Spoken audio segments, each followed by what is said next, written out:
क्रीड़ा मध्यનું 42મું સગુણ નિર્ગુણપણું અક્ષરને વિશે છે તેનું.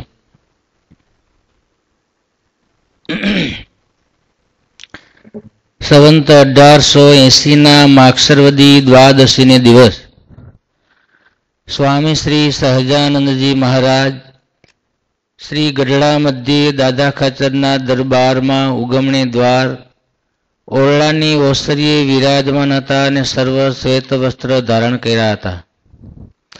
પોતાના મુખારવિંદની આગળ મુનિ તથા દેશ દેશના હરિભક્તોની સભા ભરાઈને બેઠી હતી. પછી ભગવદાનંદ સ્વામીએ શ્રીજી મહારાજને પ્રશ્ન પૂછ્યો છે, હે મહારાજ, ભગવાનના એક એક રોમને વિશે અનંત કોટી બ્રહ્માંડ રહ્યા છે, તે કેવી રીતે રહ્યા છે અને બ્રહ્માંડમાં કે ઠેકાણે ભગવાનના અવતાર થાય છે?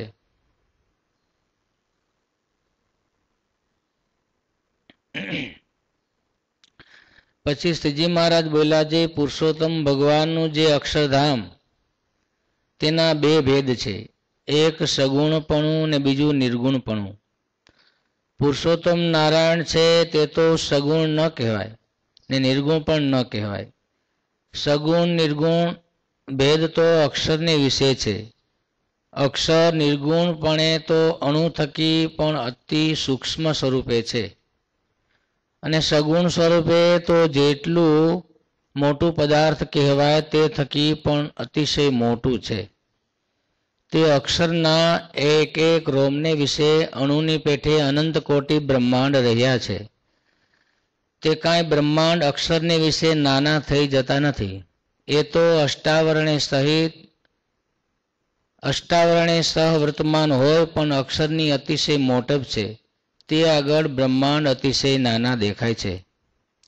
જેમ ગિરનાર પર્વત છે તે મેરુ આગળ અતિશય નાનો દેખાય અને લોકાલોક પર્વતની આગળ મેરુ પર્વત અતિશય નાનો દેખાય, તેમ બ્રહ્માંડ તો આવડાને આવડા હોય પણ અક્ષરની અતિશય મોટપ છે તેની આગળ અતિ નાના દેખાય છે. માટે અણુ સરખા કહેવાય. અને અક્ષર બ્રહ્મ તો જેમ સૂર્યનું મંડળ છે તેમ છે. તે સૂર્ય જ્યારે માથે આવે ત્યારે સૂર્યને યોગે કરીને દશે દિશાઓ કલ્પાય છે, તેમ અક્ષરધામ છે અને તે અક્ષરની ઉપર હેઠ ને ચારે પડખે સર્વ દિશામાં બ્રહ્માંડની કોટીઓ છે. ભગવાન જે પુરુષોત્તમ તે તો અક્ષરધામને વિશે સદાય વિરાજમાન રહે છે ને સત્ય સંકલ્પ છે. અક્ષરધામને વિશે રહ્યા થકા જ જે બ્રહ્માંડમાં જે રૂપ પ્રકાશા જોઈએ તેવા રૂપને પ્રકાશ કરે છે. જેમ શ્રી કૃષ્ણ ભગવાને રાસ ક્રીડા કરી ત્યારે પોતે એક હતા, તે જેટલી ગોપાંગનાઓ હતી એટલા રૂપે થયા. તેમ પુરુષોત્તમ ભગવાન બ્રહ્માંડ પ્રત્યે જ્યાં જેવું રૂપ પ્રકાશવું જોઈએ ત્યાં તેવા રૂપને અક્ષરધામમાં રહ્યા થકા પ્રકાશે છે. પોતે તો સદાય અક્ષરધામમાં રહે છે અને જ્યાં એ પુરુષોત્તમની મૂર્તિ છે ત્યાં જ અક્ષરધામનું મધ્ય છે. ઇતિ વચનામૃતમ ગઢડા મધ્યનું જે તે 42મું થતું.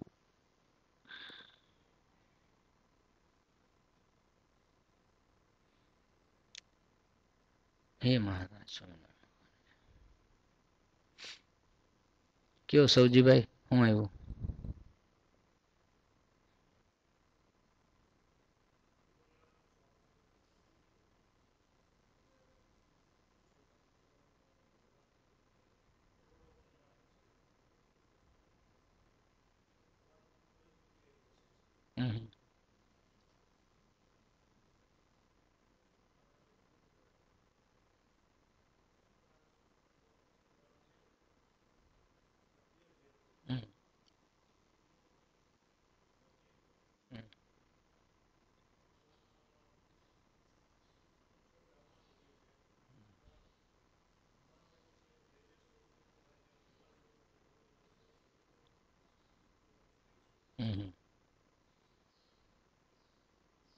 બરાબર. નીરુભાઈ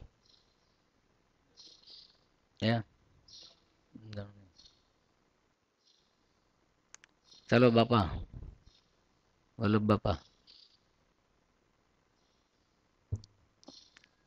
મગન બાપા.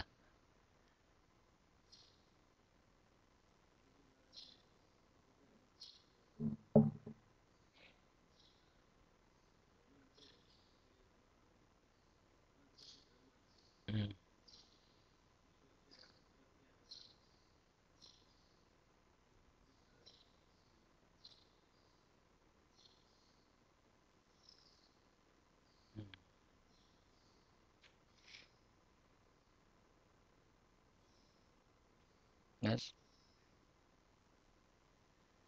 ચાલો રસિક બાપા.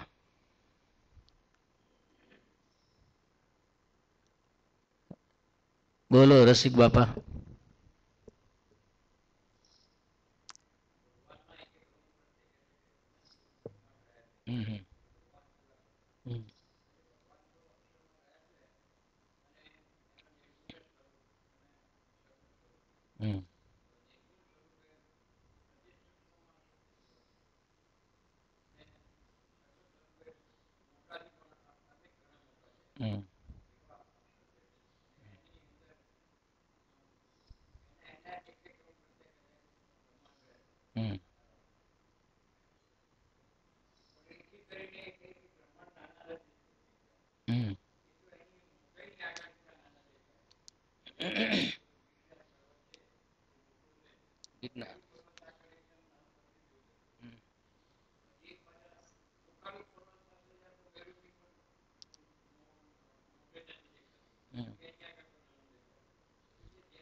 મોહન ભગત.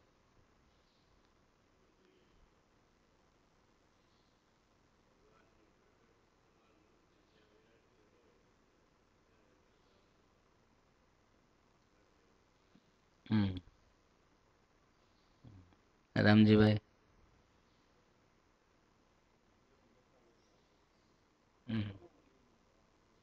બરાબર.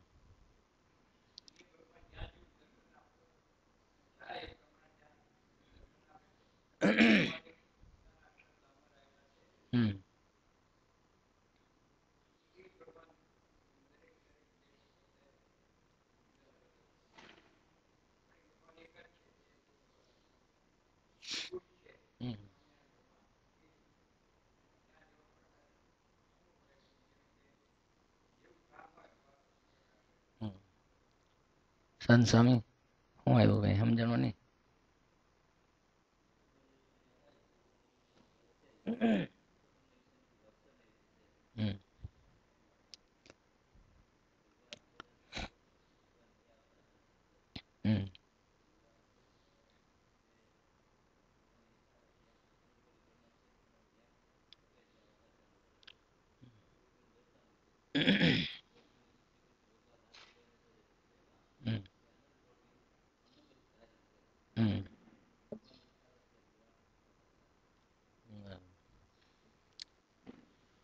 ભગવદાનંદ સ્વામીનો પ્રશ્ન આવ્યો ને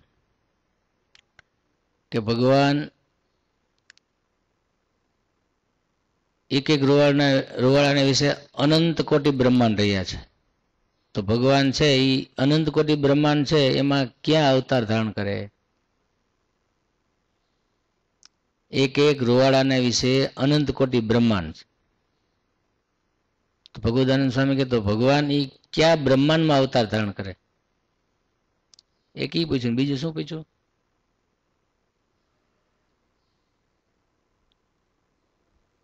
બે વાત પૂછી ને. એટલે મહારાજે અક્ષરની મોટાઈ બતાવી. ભગવાનના પુરુષોત્તમ નારાયણના એક રોવાળાને વિશે એમ તો ઠીક, પણ અક્ષર છે એના બે સ્વરૂપ કીધા, સગુણ ને નિર્ગુણ. નિર્ગુણ છે એ સૂક્ષ્મ થકી સૂક્ષ્મ, સગુણ છે એ મોટા થકી મોટું. એમ કરીને દ્રષ્ટાંત આપ્યું મેરુ પર્વત, ગિરનાર પર્વતનું. ગિરનાર પર્વત છે મોટો, પરંતુ મેરુ પર્વત છે એની પાસે નાનો છે. એ શું કામે કીધું?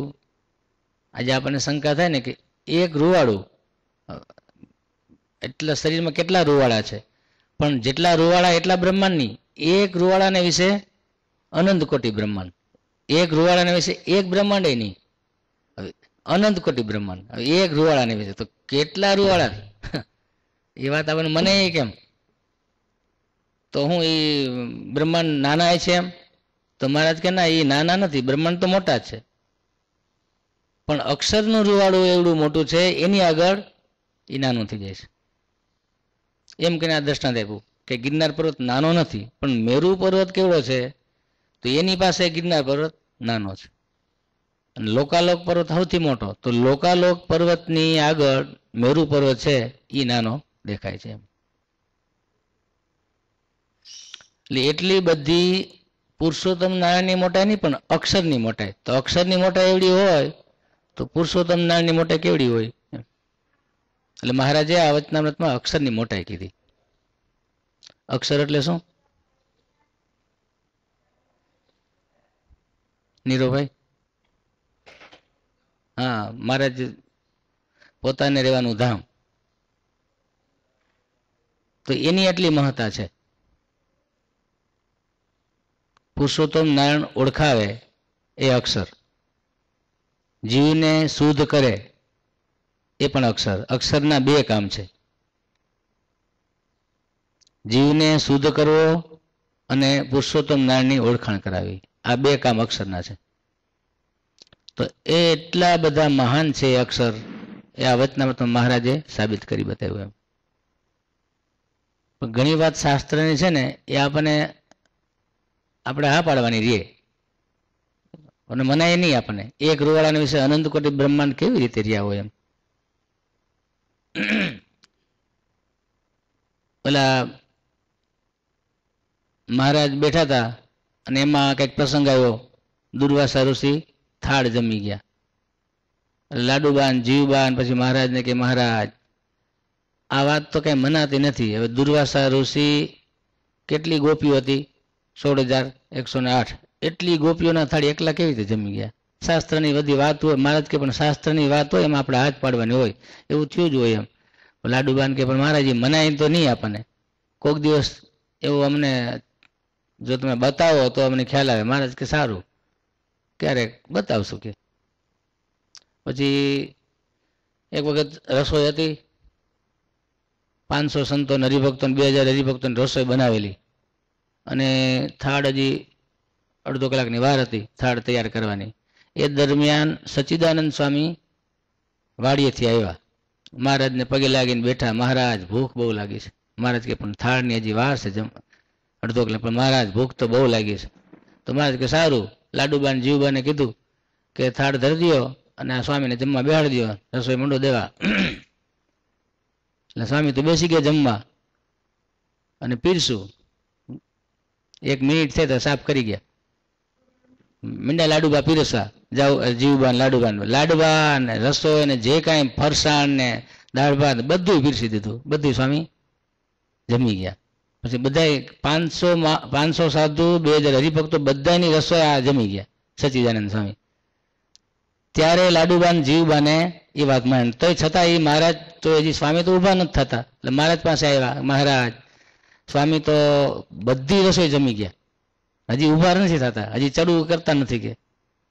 એટલે મહારાજ કે હવે ઘી હોય પાવ. તો ઘી હતું, ઘી પાયું ને કેટલું બધું સીધું હતું, સીધું ખાલી કરી ગયા. પછી મહારાજે લાડુબાને કીધું, તમે કહેતા હતા દુર્વાસા ઋષિ એટલી ગોપીઓના થાળ કેવી રીતે જમાય છે, એ વાત મનાતી નથી. મનાણી આજે? તો કે આ મહારાજ આજે મનાણી એ વાત હોય કે એમ. એટલે શાસ્ત્રમાં એવી વાત હોય, મહારાજ કે એવી શંકા ન કરે એમ, એ વાત સાચી જ હોય એમ. અને આજે એ ભગવાન છે તો એનામાં એવી સામર્થ્ય હોય, એના સાધુમાં એવી સામર્થ્ય હોય. એ પ્રતાપ ભગવાન પૃથ્વીમાં થયા છે એટલે હોય જ. એ ભગવાનમાં એવી બધી તાકાત છે કે એ સૃષ્ટિમાં આપણે કોઈને હા ન પડે એવી ક્રિયા કરે, સૃષ્ટિ વિરુદ્ધ થાય. ગોપાળાનંદ સ્વામી હતા, નતું સૂર્યગ્રહણ એને ફેરવી દીધું. એ સૃષ્ટિ વિરુદ્ધની વાત છે. પણ એ સ્વામિનારાયણમાં તો એવી તાકાત, એના સાધુમાં એવી તાકાત. આજે ઓલા કૃષ્ણરામ છે એ હતા બ્રાહ્મણ, એ બધા પંડિતો બધા બેઠા હતા અને પંડિતો બધી ચર્ચા હાલી કે ગ્રહણ છે એટલે બધા ગણતરી કરતા હોય ને પંડિતો. તો ગણતરીમાં આનાથી કાંઈ ભૂલ થઈ ગઈ. કૃષ્ણરામ ઓમ હતા વિદ્વાન ખરેખર, એને ગણતરી કરી અને કીધું કે ના આ પૂનમે ગ્રહણ નથી. અને બીજા બ્રાહ્મણો વિદ્વાનો બધા કે ના આ પૂનમે ગ્રહણ છે. કૃષ્ણરામ બરાબર ગણતરી કરી પણ ક્યાંક ભૂલ ખાઈ ગયા અને ભૂલમાં એને પછી અભિમાનમાં કહી દીધું આમ કેપમાં ગ્રહણ નથી કે, અને જો ગ્રહણ થાય તો આ કૃષ્ણરામનું માથું ડૂલ કરી નાખજો કે, આમ બોલી ગયા. અને પછી તો ઘરે ગયા અને પછી રાતે જઈને બધું પાછો હિસાબ કર્યો. એલા એ કે મારી ભૂલ થઈ, ગ્રહણ તો છે, હવે તો હું વચન બોલી ગયો, હવે આ ગ્રહણે મારું માથું ગયું. પછી તો બહુ બિચારા રોયા, દુઃખી થયા. અને પછી ગોપાળાનંદ સ્વામી પાસે સવારે આવ્યા. સ્વામી પાસે આવી અને સ્વામીના પગમાં પડ્યા. સ્વામી આવી રીતે ભૂલ થઈ ગઈ છે અને આવી રીતે હું કેપમાં વચન આપી દીધું મેં કે જો ગ્રહણ થાય તો મારું માથું ડૂલ કરી નાખજો કે, પણ હકીકત ગ્રહણ છે. સ્વામી કે હા ગ્રહણ તો છે. હવે એટલે કૃષ્ણરામ કે સ્વામી બીજું તો ઠીક, પણ આજે એક સત્સંગી ખરેખર હતા, સ્વામિનારાયણનો આજે બ્રાહ્મણ થઈને અને સ્વામિનારાયણનું નામ લજાય એ મને દુઃખ છે. સારું મારું માથું તો ગોયરું ગયું તો કે. એટલે સ્વામી કે ધ્યાન રાખવું, બહુ આવી રીતે કેપમાં આવીને બોલી ના નાખાય, કાંઈ વાંધો નહીં, હવે શાંતિથી સુઈ જાઓ, હવે એ જાગશે કે, એમ કરીને સ્વામી એને કહી દીધું. અને સ્વામી કે હું સુઈ જાઉં, તમે સુઈ જાઓ, હવે એ જાગશે. એમ કોણ જાગશે? ભગવાન જાગશે. આજે એવા સાધુ હતા, એવી સામર્થ્ય હતી, તો પોતે નિશ્ચિંત. એ બસ આને કહી દીધું કૃષ્ણરામને કે તમે તો સુઈ જાઓ, કઈ ચિંતા કરો માં, એ ભગવાન ચિંતા કરશે બધી એમ. અને એ સમય આવ્યો એટલે બધા પંડિતો બધા રાહ જોઈને બેઠા કે ગ્રહણ થાય. અને આજે કૃષ્ણરામનું માથું ગયું. ચારે બાજુ એને ઘોડા દોડાવ્યા કે ભાઈ બધા બરાબર જોજો, જરા કઈ ગ્રહણ થાય એટલે આપણે જાહેરાત કરી દેવાની એમ. અને સમય થયો ગ્રહણનો, પણ ના થયું ગ્રહણ. ચારે બાજુ બધા બ્રાહ્મણો બધા આમ ચશ્મા માંડીને જોવે, પણ જરા એક આમ તલભારે ગ્રહણ ન થયું. ત્યારે બધા બ્રાહ્મણો કે આ કેમ કે ગ્રહણ તો હતું ખરેખર, આ કેમ થયું કે. અને કૃષ્ણરામ પછી એ સવારમાં ઉઠી અને સ્વામીના પગ પકડીને એવા રોયા કે સ્વામી તમે મારી રક્ષા કરી કે, નહીતર મારું માથું ઉડી જાત. માથા કરતાંય આજે સ્વામિનારાયણ સંપ્રદાય ભગવત એ મને ચિંતા હતી કે. ત્યારે ગોપાળાનંદ સ્વામી કીધું ધ્યાન રાખજો, બીજી વખત આવી રીતે કેપમાં ન આવી જવું, ભલે તમે ભગવાન રક્ષા કરી કે. આ તો કહેવાનું શું છે, આવા સૃષ્ટિના ક્રમ પણ સ્વામિનારાયણના સાધુ ફેરવી નાખે છે, એ એની સામર્થ્ય છે. એમાં ભલે ને શંકા કરવાવાળા શંકા કરે. પછી જ્યારે ગોપાળાનંદ સ્વામી વડતાલ ગયા અને ત્યાં ગોમતીમાં નાવા ગયા, ત્યાં બધા સંતો ભેગા થયા. એમાં નિત્યાનંદ સ્વામીએ ગોપાળાનંદ સ્વામીને કીધું કે સ્વામી ગ્રહણ ફેરવી નાખ્યું તમે, એ વાત સાંભળી અમે, પણ હવે ગ્રહણ થયું હોત તો કેટલા સત્સંગીઓ દાન પુણ્ય કરત, કેટલું પુણ્ય થાત, એ બધું પુણ્ય થાત ને કે ગ્રહણ શું કામે બદલાયું. એટલે સ્વામી કે નિત્યાનંદ સ્વામી દાન પુણ્ય તો પાછું ગ્રહણ આવશે ત્યારે થશે, પણ હવે કૃષ્ણરામ જેવા પવિત્ર બ્રાહ્મણ એનું મોઢું જોવા પાછું મળત આપણને કે, એમ સ્વામીએ કીધું. આવા સૃષ્ટિના ક્રમ ફેરવનાર એ સ્વામિનારાયણ સાધુ. એ સ્વામિનારાયણમાં તાકાત તો છે જ, એ તો સ્વામિનારાયણ આદિ અનાદિકાળથી એની પાસે તાકાત છે. કાંઈ મોટા થયા સ્વામિનારાયણ નામ પ્રગટ થયું પછી સામર્થ્ય એવું નથી. તો જૈનમાં ત્યારથી સામર્થ્ય બતાવતા આવ્યા. આજે ઘનશ્યામ રૂપે હતા તો ત્યારે ચોમાસાનો સમય અને વરસાદ મીંડો આવવા અને ધર્મદેવ ને ભક્તિ માતાને બધા આમ ઘર અમે જોઈને ચિંતા મીંડા કરવા. ત્યારે ઘનશ્યામ મહારાજે પૂછ્યું કે શું બાપુજી ચિંતા કરો છો? તો કે આપણે નડિયાને બધું કામ હરકોરું બાકી હતું ને જો મીંડું પાણી પડવા અને વરસાદ ચાલુ થઈ ગયો. એટલે ઘનશ્યામ મહારાજ કે વરસાદને બંધ કરી દેવો? તો બંધ થઈ જાય તો સારું, પણ એમ તો ક્યાંથી થાય કે. તો વળી ઘનશ્યામ મહારાજ પૂછે છે કે આપણા ઘરમાં જ બંધ કરવો કે બધે બંધ કરવો? નાના હતા ત્યારથી આવી સામર્થ્ય હતી એમની. એટલે ખાલી ભગવાને દ્રષ્ટિ કરેલી, ઇન્દ્ર રાજા તરત આવ્યા કે ભાઈ અમારા ઘરમાં વરસાદ ન થાય, બાકી બધે વરસાદ થાય. અને ચારે બાજુ વરસાદ થાય, બધે ગોઠણ ગોઠણ પાણી, અને અહીં ધર્મદેવના ઘરમાં એક છાંટો ન પડે. આવી સામર્થ્ય તો જયારે જૈનમાં ત્યારથી હતી એની.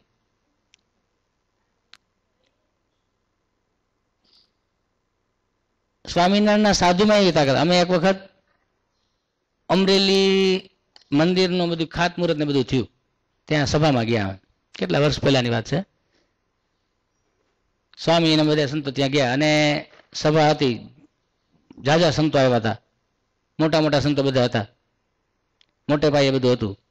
એમાં એ દરમિયાન એક વર્ષ આખું વરસાદ નહોતો થયો, દુકાળ હતો. અને બીજું વર્ષે જેઠ મહિનો આખો પૂરો થઈ ગયો, અષાઢ મહિનો પોણો વયો ગયો, ત્યારે સભા હતી. એ દરમિયાન બધા સંતોએ ખૂબ વાતો કરી. પછી સ્વામીનું પ્રવચન આવ્યું. એટલે સ્વામીએ એવું સરસ પ્રવચન કર્યું. અને સ્વામીની તો સ્વાભાવિક શૈલી જ છે, જ્યારે પ્રવચન કરે એ આપણે ક્યારે જોઈ શકીએ? એ સભામાં દરેક હરિભક્તોના ચહેરા આપણે વાંચી શકીએ. મોટા મોટા વિદ્વાન સંતો બધાએ લગભગ 10-10 મિનિટ પ્રવચન કરતા હતા. એમાં સ્વામીનો જ્યારે વારો આવ્યો, સ્વામી પ્રવચન શરૂ કર્યું, એટલું નિર્ભીતાથી સ્વામી વાત કરતા હતા. અને આખી સભા માથા મંડે હલવા, એકબીજા સામે જોઈને આમ મંડે ઈશારા કરવા કે વાત ખરેખરી છે એમ. અને છેલ્લે સ્વામીએ આમ નિર્ભીતાથી એવા આશીર્વાદ આપ્યા કે આજે આ ગુણાતીતાનંદ સ્વામીનું પ્રસાદીનું મંદિર થાય છે, આ ગામમાં આવો બધો ફાળો, આવો બધો બધાનો ઉત્સાહ છે. પણ વરસ પેલું માઠું ગયું, આજે પણ હજી વરસાદના ઈંધાણ દેખાતા નથી. પણ ભગવાનને અહીંયા બિરાજવા છે, ભગવાનનું આ કામ છે, તો સ્વામી કે જાઓ વરસાદ થાય અને સારામાં સારું વરસ થશે. ને આખી સભાએ તાલીઓ વગાડી. કેમ કે બધા રાહ જોઈને બેઠા હતા. એક વર્ષ ફેલ ગયું અને આ અષાઢ મહિનો અડધો વયો ગયો અને જરાય વાદળા જેવું નામ નહીં. અને સ્વામી બોલી ગયા કે વરસાદ થાય ને સારું વરસ થશે ને હરિભક્તો ખૂબ સેવા કરશે. પછી લગભગ અઠવાડિયું થયું ને, અમે ચંદુભાઈ રાઠોડ પાસે હું સંગીત ભણતો. એ દરમિયાન પાઠ લેવા માટે હું ગયો. મારી સાથે હરિપ્રસાદ સ્વામી હતા. એટલે અમે પેલા મંદિરે જમતા. ત્યાં જે કાંઈ સિટીનું કામ હોય કામ પતાય ને બપોરે ત્યાં જમવા આવી જાય. તે અમારે ચંદુભાઈ પાસે પાઠ લે ને પછી બપોરે જમવા આવ્યા ત્યારે શાસ્ત્રી ભગવત સ્વરૂપદાસજી દેવનંદન સ્વામી છે એમના ગુરુ, એ અહીંયા હતા મહંત પદે. ત્યાં એ એલા ટોપા માથે બેઠા હતા અને એણે અમને શબ્દ સંભળાયો. કેમ કે એ અમરેલીની સભામાં હતા. એટલે એણે કીધું કે અમને બોલ્યા ને પણ બીજા વાતો કરતા અંદર અંદર કે અમરેલી એ સભા હતી અને મોટા મોટા સાધુએ બધા આશીર્વાદ આપ્યા હતા, વરસાદ થાય, હજી તો કાંઈ નામ નિશાન દેખાતું નથી, વાદળું ક્યાંય દેખાતું નથી. કે એમ ખાલી વાત કરતા, દાંત કરતા કરતા. પછી અમે તો કાંઈ બોલ્યા નહીં, અમે જમવા ગયા. અમે જમીન બહાર નીકળ્યા, હકીકતે વાદળું હતું નહીં, કાંઈ નિશાની જ નહોતી. જમીન બહાર નીકળ્યા અને વરસાદ ચાલુ થયો ધોધમાર. કલાક 1.5 કલાક વરસાદ એવો વરસો, ચારે બાજુ પાણી. પછી તો ચોમાસું શરૂ થઈ ગયું, ચારે બાજુ વરસાદ, એક ત્યાં જ નહીં વરસાદ નહીં એમ. પણ અમે તો તેથી તો હું તો નાનો, કાંઈ બોલવાની વાત આવે નહીં કાંઈ, ખાલી અમે જોઈ રહ્યા, ખાલી કાંઈ કીધું નહીં અમે. પણ એને પછી કીધું કે વરસાદ વરસો હોય કે બીજું કાંઈ શબ્દ નહીં, નહીંતર અમારે બોલવાનો સમય છે ને, પણ કાંઈ બોલ્યા નહીં અમે. અને એ સંભળાતો હતા અમને જ એમ. એટલે આ રેકર્ડ પણ અમે પ્રત્યક્ષ જોયેલો એમ. તો આજે એ સૃષ્ટિમાં ફેર કરનાર છે સ્વામિનારાયણ સાધુ, એના પાસે એવી તાકાત છે. ગોપાળાનંદ સ્વામી જોવો તો ભલે, ગુણાતીતાનંદ સ્વામી જોવો તો ભલે. આ ગુણાતીતાનંદ સ્વામી આજે અક્ષરની જ મહત્તા આવી ને આજે, તો એનામાં કેવી તાકાત. સ્વામી જુનાગઢના મહંત, સ્વામીએ સંકલ્પ કર્યો કે હવે મારે ધામમાં વહી જવું છે. એટલે સ્વામી પાછી વૃત્તિ વાળી લીધી અને કોઈ સાથે બોલે નહીં, કાંઈ જમે નહીં. એટલે આખામાં લાડુબાઈ હતા, નરસિંહ મહેતાના દીકરી, એવા સમાધિવાળા, એની પાસે પણ એવી સામર્થ્ય. મહારાજ પાસે ગયા સમાધિ કરીને. મહારાજને કે મહારાજ ગુણાતીતાનંદ સ્વામીએ હજી સોરઠમાં આંબાના રોપા વાવ્યા છે. એ રોપા જ્યાં સુધી મોટા ન થાય, આંબા ન થાય ત્યાં સુધી સ્વામીને રાખો, નહીં તો રોપા સુકાઈ જશે. એટલે મહારાજ કે સારું હો લાડુ, રાખશો, જાઓ રાખશો. અને સ્વામીને ઉદાસીનતા ટળી ગઈ અને સ્વામી પાસે સાજા થઈ ગયા. વળી 2-4 મહિના અને સ્વામીને ખબર પડી ગઈ કે આ પરાક્રમ લાડુ દોશીનું છે, બાકી બીજા કોઈનું નથી. સ્વામી ઓળખી ગયા, કેમ કે સ્વામી આરપાર જોનારા. 2-4 મહિના થયા, વળી સ્વામી ઉદાસ થયા. સ્વામી કે હવે ધામમાં વહી જવું છે. અને સ્વામી 3 દિવસ સુધી સભા મંડપમાં એમને બેઠા રહ્યા. બધા સામું જોવે, પગર મગર, કાંઈ બોલે નહીં, કાંઈ ખાય નહીં. કોઈનું કાંઈ સાંભળે નહીં, બસ એમને ટગર મગર જોયા કરે. અને 3 દિવસ સુધી સભા મંડપમાં એમને બેઠા રહ્યા સ્વામી. એટલે બધા સંતો હરિભક્તોને થયું કે હવે સ્વામી નહીં રહે. એટલે સત્સંગમાં સમાચાર આપી દો કે એટલે મીંડા બધા સમાચાર દેવા કે હવે સ્વામી ઉદાસ થઈ ગયા છે, કાંઈ ખાતા પીતા નથી, કે કોઈ સાથે બોલતા નથી, એટલે હવે સ્વામી રહેશે નહીં, દર્શન કરી જાઓ બધા.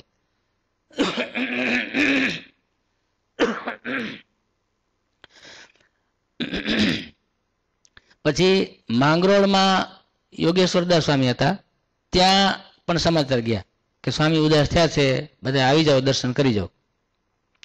એટલે યોગેશ્વરદાસ સ્વામી ત્યાંથી નીકળ્યા માંગરોળથી.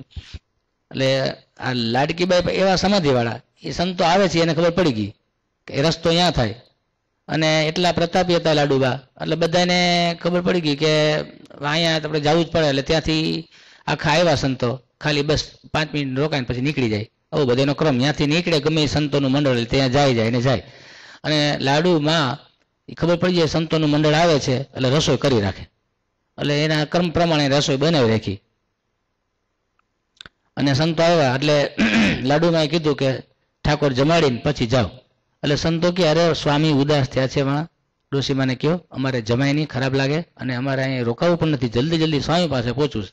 એટલે લાડુમાં કે ચિંતા કરોમાં, મહારાજ પાસે હું પહેલી વખતે ગઈ હતી સ્વામી ઉદાસ થયા ત્યારે, અને આ વખતે પણ જઈશ.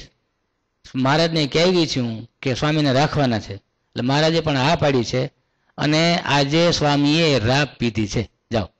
એટલે તમે શાંતિથી જમી લ્યો. ત્યારે સંતો બધા જમ્યા, કેમ કે એના બધાના વચનમાં વિશ્વાસ કે લાડુમાં એવા પ્રતાપી હતા. એટલે સંતો બધા જમ્યા, જમીન નીકળીને જુનાગઢ પહોંચ્યા અને જાણ્યું કે સ્વામી તો કે આજે રાબ પીધી છે સ્વામી. અને પછી સ્વામીને થઈ ગયું કે આ ડોશી મને ધામમાં જવા દેતી નથી. અને પછી 2-4 દિવસ થયા એટલે ડોશીમાં એના દીકરા મકનજી અને કાનજી એ બેને મોકલા કે જાઓ સ્વામીના દર્શન કરી આવો, સ્વામીને શરીરે સારું છે હવે. એટલે છોકરાઓ દંડવત કરીને સ્વામી પાસે બેઠા. એટલે સ્વામી એવું બોલ્યા કે છોકરાઓ તમારી માં જો ને મને કેવા આડા આવે છે, મારે અક્ષરધામમાં જવું છે પણ તમારી માં મને જવા દેતી નથી. હવે તમારી માને કહી દેજો જો હવે આડા આવ્યા ને તો હવે સમાધિ ખેંચી લઈશ. એટલે છોકરાઓ હું જાણે કે હાય મારી માની સમાધિ ખેંચી લે. છોકરાઓ આવ્યા ઘરે અને લાડુમાને વાત કરી, માએ કે સ્વામી આજે નારાજ થઈ ગયા અને સ્વામી એવું બોલ્યા છે જો તમે હવે આડા આવશો ને તો તમારી સમાધિ ખેંચી લે. એટલે લાડુમાં કે પણ બેટા આપણે સત્સંગના હિત માટે પ્રાર્થના કરીએ છીએ, આપણે ક્યાં આપણા સ્વાર્થ માટે કરીએ છીએ. એટલે પ્રાર્થના કરાય જ ભગવાનને, હું કરીશ ને કરીશ, જાઓ. ડોશીમાં એમ કીધું. અને ત્રીજી વાર પણ સ્વામી ઉદાસ થયા અને ડોશીમાં ગયા, મહારાજ પાસે ગયા અને સ્વામીને ખબર પડી ગઈ. જોકે મહારાજે એની વાતે માની અને હા પાડી દીધી, પણ હજી અહીંયા આવ્યા તા સ્વામીને ખબર પડી ગયા ડોશીમાં ગયા છે. પછી સ્વામીએ તરત જ સમાધિની ખેંચી લીધી. ડોશીમાં મીંડા અકળાવા અને એના છોકરાઓને કહે છોકરાઓ મારું સુખ જતું રહ્યું, મને બળતરા થાય છે, મને ઉદ્વેગ થાય, દુઃખ થાય, તમે સ્વામી પાસે જાઓ, માફી માગો, મારી ભૂલ થઈ ગઈ. એટલે છોકરાઓ સ્વામી પાસે આવ્યા કે સ્વામી અમારા માનું દુઃખ અમારાથી સહન થતું નથી, હો મારે એવા બળે છે, એની સમાધિ પાછી તમે ખેંચી લીધી, એટલે તમે દયા કરો, એમની ભૂલ થઈ ગઈ કબૂલ કરે છે. તો સ્વામી કે હવે કહી દો જો હવે નહીં આડા આવે ને તો કે ના, એને કીધું હવે હું આડી નહીં આવું. એટલે ગુણાતીત સામે આમ ચપટી વગાડી તો સમાધિ સ્ટાર્ટ. કેવી સામર્થ્ય છે સ્વામિનારાયણના સાધુમાં, એના ભક્તોમાં. જ્યારે સૃષ્ટિનો ક્રમ ન રહે એવી સામર્થ્ય એના સાધુ પાસે, એવી સામર્થ્ય એના ભક્તો પાસે. તો અક્ષરની એટલી મોટાઈ આજે વચનાત્મા કીધી હોય જ ને, કેમ ન હોય એમ. પણ આપણને એનો મનાય કે એક રૂવાળાને વિશે અક્ષરનું એક રૂવાળું, એના એક રૂવાળાને વિશે અનંત કોટી બ્રહ્માંડ. આ વાત તો કેવી અક્ષર હવે ઘણી વાર તો ઉધરા ખાતું હોય, ઘણી વાર તો શરદી છેડાયેલા જતા હોય.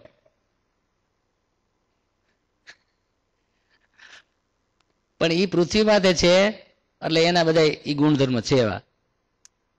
તો આપણે સ્વામી બાપાના એવા પાર વિનાના પ્રસંગો જોયા જે આપણને મનાય નહીં, અને એવું કેમ થઈ ગયું. પણ એ જે એની સામર્થ્ય છે એટલી છે. શ્રીજી મહારાજમાં તો એવી પાર વિનાની સામર્થ્ય હતી, પણ એના સાધુમાં એ સામર્થ્યની વાત કરું છું આજે. કેમ કે જ્યારે એ તમારે ઉપરથી મહિમા સમજાય તો એ મહિમા સમજી ના કરે. એના નાના એના ભક્તોનો મહિમા સમજો ત્યારે એ તમે મહિમા સમજ્યા કહેવાય. ઓલા ઘણા કહે ને 500 માળા કરજો, સ્વામી ઘણી વાર વાત કરે કે દીક્ષા સ્થાનમાં 500 પ્રદક્ષિણા ફરજો એટલે તમારું સારું થઈ જાય. એટલે સ્વામી કે 500 પ્રદક્ષિણા તમે શા માટે કીધી? 5 પ્રદક્ષિણા ફરો સારું થઈ જાય. 500 પ્રદક્ષિણા કહીને આપણે મહિમા ઘટાડ્યો છે. મહત્તા સાચી કે ભાઈ 5 પ્રદક્ષિણા ફરજો એટલે તમારું કામ થઈ જશે. તો તમે દીક્ષા સ્થાનનો મહિમા સમજાશો. આ વાત સ્વામી ઘણી વાર કરી છે. ઘણા કે 500 માળા, તો ઘણા એવું કે ભાઈ સ્વામિનારાયણનું એક નામ લ્યો તો કામ પતી જાય. એક નામ લેવાથી કામ પતિ, એ સ્વામિનારાયણની મહત્તા છે. તો આજે મહિમા સમજાય, મોટા ભગવાનનો મહિમા સમજીએ જ્યારે મોટી વ્યક્તિનો, તો એ મહિમા યથાર્થ નથી. એના ભક્તોનો મહિમા જ્યારે સમજાય, એના ભક્તોમાં આવી તાકાત હતી. એના ભક્તોનો મહિમા સમજાય એટલે ભગવાનનો મહિમા આવી જ ગયો એમાં.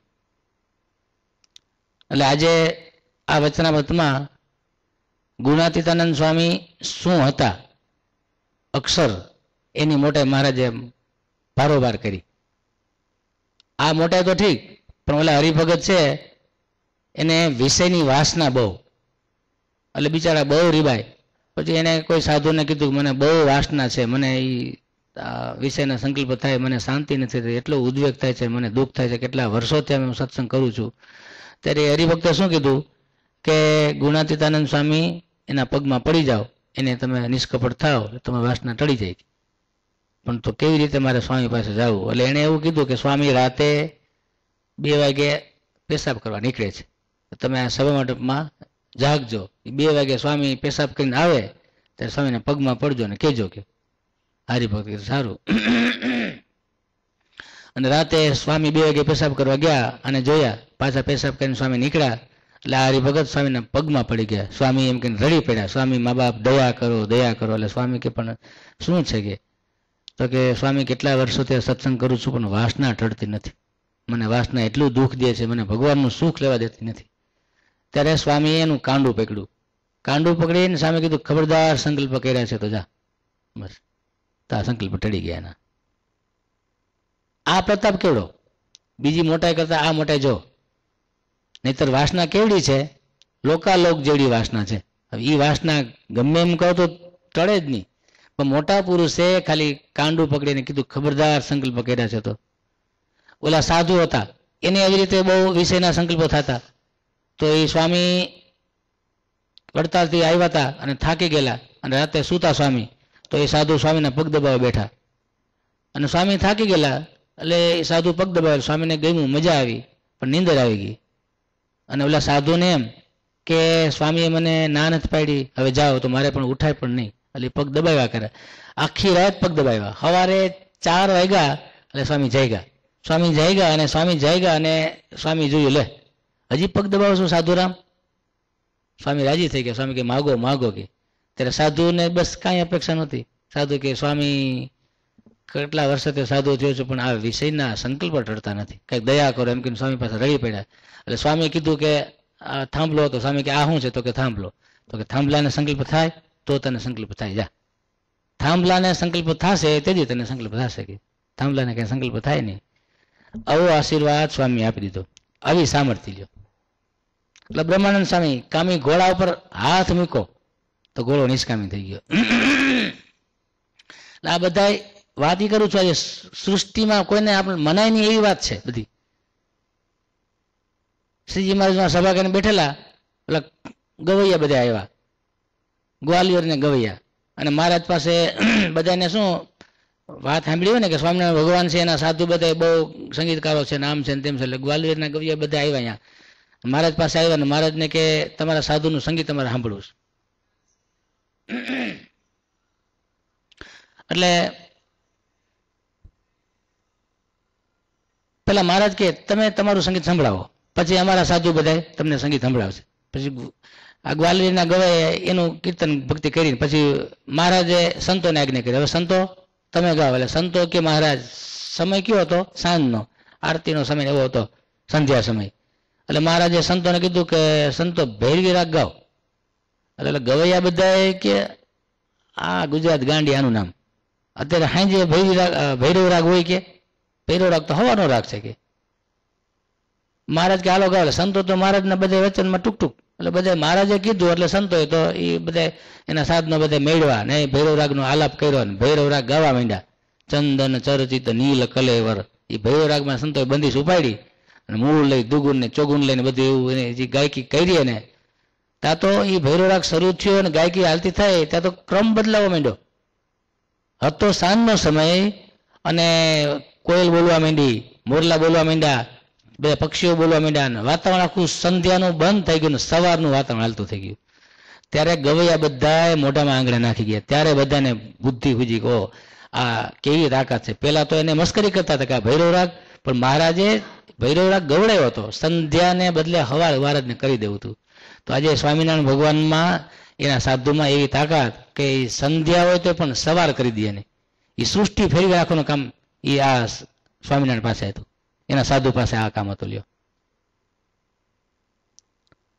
ઓલી ક્યાં સાધુની વાત છે, ઓલા હરિભગત ને એક દીકરી, એટલે એને સ્વામી પાસે આશીર્વાદ માંગ્યા કે સ્વામી કંઈક દીકરો થયો અમને આશીર્વાદ આપો. એટલે સ્વામી કે સારું દીકરો થાય.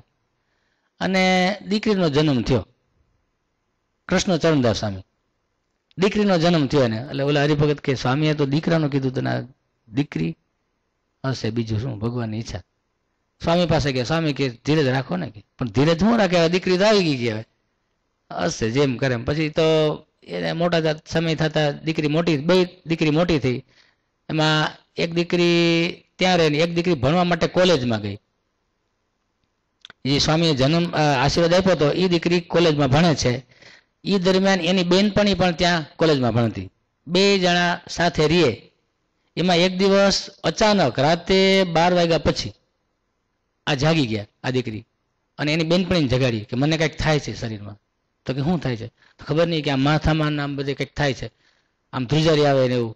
એટલે ઓલા તો જોવે કે અત્યારે કોને મારે રાતે, કે જોયું તા તો એને ઉપર એટલે વાળ હતા, વાળ ટૂંકા થઈ ગયા, માણસ જેવા વાળ થઈ ગયા, દાઢી આવી ગઈ. પછી ધીમે ધીમે બધા અંગ બદલવા માંડ્યા. એટલે એ કે આ મને થાય છે ને ધીમે ધીમે બધા અંગ બદલી ગયા. રાત તે બનેલો પ્રસંગ. અને પછી એના વાલીને બોલાવ્યા, ત્યાં આવ્યા કે આવું થયું રાતે.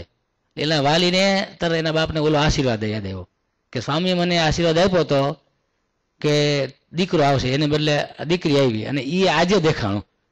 નામ પાડ્યું હતું ગૌરી. પછી ગૌરીમાંથી ગૌરાંગ એવું નામ પાડી દીધું. ગૌરીમાંથી ગૌરાંગ બન્યા, એ આ વાર્તાનું ટાઇટલ છે. એ ગૌરી નામ હતું, નામ પાડી દીધું ગૌરાંગ. અને ઈ બેન પણ એ સાથે જ એના લગ્ન કરી દીધા. સ્વામીનો આશીર્વાદ જો સૃષ્ટિનો તે પણ આ માણસનો ફેર કરી દીધો આખો. આપણે બનાવ કદી સાંભળ્યો નહીં હોય એવો બનાવ આજે સ્વામિનારાયણ સંપ્રદાયમાં એ સ્વામીના આશીર્વાદથી. આજે મળદાને બેઠા કરે, ઓલા ઘોડાને ઓલું મચ્છરિયું નાખે. ક્યાં દરબાર ઘોડી મરી ગઈ હતી? હા, દાહા ખાચર. દાહા ખાચરની ઘોડી મરી ગઈ હતી. ઉપાડી તો લ્યો. તો એ ઘોડી મરી ગઈ હતી તો એને ઓલા સાધુએ શું કર્યું? વ્યાપકાનંદ સ્વામી. વ્યાપકાનંદ સ્વામીએ એ મચ્છર કેટલું દરબાર રુદન કરતા હતા ત્યારે સ્વામીને બહુ દયા આવી કે હવે શું કરવું. એટલે એમ કરીને એક મચ્છરી ઉડતું હતું કાનમાં નાખી દીધું ને ઘોડી જીવતી થઈ ગઈ. દાહા ખાતે એટલું રુદન કરતા હતા ને રાજી થઈ ગયા. પછી મહારાજને ખબર પડી. મહારાજ કે આવી રીતે મળદા બેઠા કરવા માટે આપણે આવ્યા છીએ. ત્યારે સ્વામીએ કીધું કે સ્વામી મહારાજ માફ કરજો, મારી ભૂલ થઈ ગઈ, હવે નહીં કરવું. પણ આમ આ બહુ બિચારા રડતા હતા, એટલું રુદન આખી રાયત કર્યું. દરબાર ખરેખર હરિભગત. એટલે મને દયા આવી. એટલે પછી એક મચ્છરી ઉડતું હતું મેં એ મચ્છરી લઈને કાનમાં નાખી દીધું, ઘોડી જીવતી હતી. આપણને વાત સામાન્ય લાગે, મચ્છરી ઉડતું ઘોડીને કાનમાં નાખી દઉં જીવતું થઈ જાય. પણ આવી બધી વાતો સ્વામિનારાયણ સંપ્રદાયમાં છે. સૃષ્ટિનો આખો ક્રમ ફેરવી નાખે. આપણને સાંભળ્યું ન હોય એવી એ વાતો જ્યારે આપણે સાંભળીએ ત્યારે આપણને થાય. તો આજની વાત આપણને મને કે એક રૂવાળાને વિશે અનંત કોટી બ્રહ્માંડ રહ્યા છે ભાઈ. આપણે શાસ્ત્રમાં વાત છે ને મહારાજના શબ્દ બોલેલા છે. પણ એ વસ્તુ જ્યારે આપણને પ્રેક્ટિકલમાં મનાય, અનુભવાય કે આવી તાકાત, ટૂંકમાં એવી તાકાત એ અક્ષરમાં છે. એ અનંત બ્રહ્માંડ અને સર્જવાક, એને નાશ કરી દેવા, જે કાંઈ તાકાત છે એ તાકાત સ્વામિનારાયણના એક સાધુમાં અક્ષરમાં છે. તો સ્વામિનારાયણમાં કેટલી સામર્થ્ય હોય એમ. એટલે ભગવાનનો મહિમા વધુ ને વધુ તો સમજાય કે એના સાધુમાં આપણને મહિમા સમજાય કે એના સાધુ, એના ભક્તો આવા શક્તિશાળી છે તો એના ભગવાન તો 100% આવા શક્તિશાળી હોય જ એમ. સારું. સહજાનંદ સ્વામી મહારાજની જય. શ્રીપતિમ શ્રીધરમ સર્વદે.